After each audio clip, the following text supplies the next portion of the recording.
Assalamualaikum warahmatullahi wabarakatuh. Saya Nurija Dewi.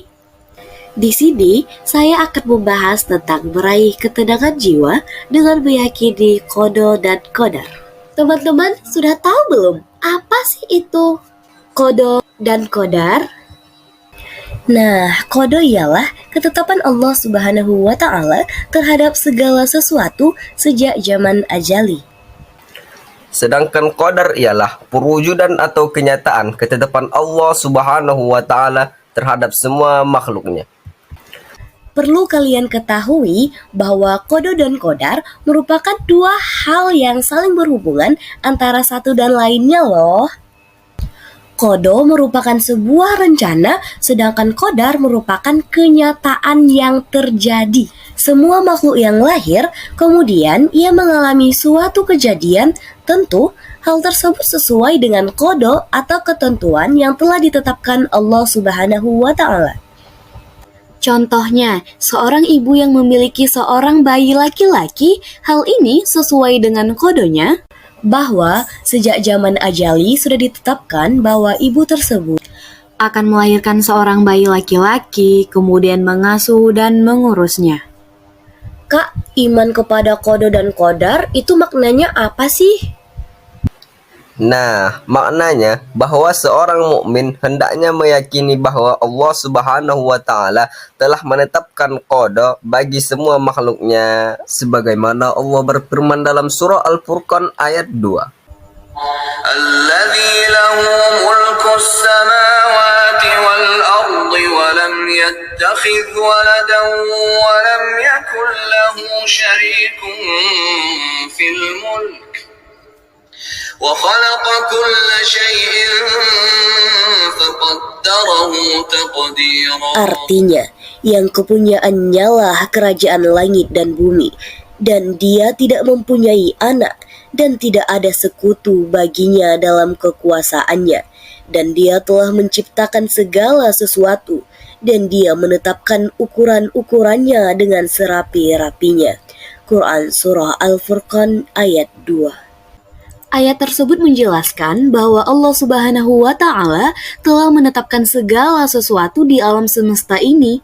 Demikian juga suatu kejadian yang terjadi. Semua itu merupakan rencana Allah Subhanahu wa Ta'ala, namun tidak ada satu makhluk pun yang mengetahuinya sebelum hal tersebut benar-benar terjadi. Kita sebagai manusia berkewajiban untuk berusaha semaksimal mungkin dan kemudian bertawakal dengan menyerahkannya kepada Allah Subhanahu wa Ta'ala. Kita juga harus meyakini bahwa apapun hasilnya, hal tersebut merupakan yang terbaik bagi kita menurut Allah Subhanahu wa Ta'ala. Contohnya, seorang siswa yang ingin lulus sekolah, maka ia harus belajar dengan giat, disertai doa, kemudian menyerahkan dengan sepenuh hati kepada Allah Subhanahu wa Ta'ala atas hasilnya. Lalu Kak, kalau hubungan antara qada dan qadar dengan ikhtiar itu apa? Nah, sebagian ulama berpendapat bahwa takdir dibagi menjadi takdir mu'allaq atau takdir yang masih melibatkan usaha manusia, dan takdir mubram atau takdir yang sudah tidak bisa diusahakan manusia. Terhadap takdir mu'allaq yang diberikan Allah, sebagai ilustrasi, mungkin kita pernah mendengar seorang korban gempa yang terhimpit reruntuhan selama beberapa hari, tetapi ia masih selamat. Korban tersebut tak berdaya, dihimpit beton yang sangat berat, tetapi ia terus bertahan. Setelah ada yang menemukannya, ia mendapat makanan dan minuman sehingga ia bertenaga sampai akhirnya dapat diselamatkan.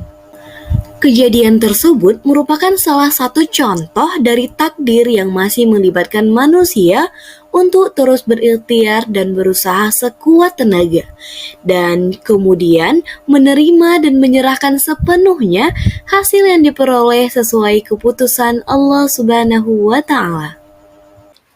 Lalu, takdir mubram, yakni ketetapan Allah yang mutlak, yang pasti akan berlaku.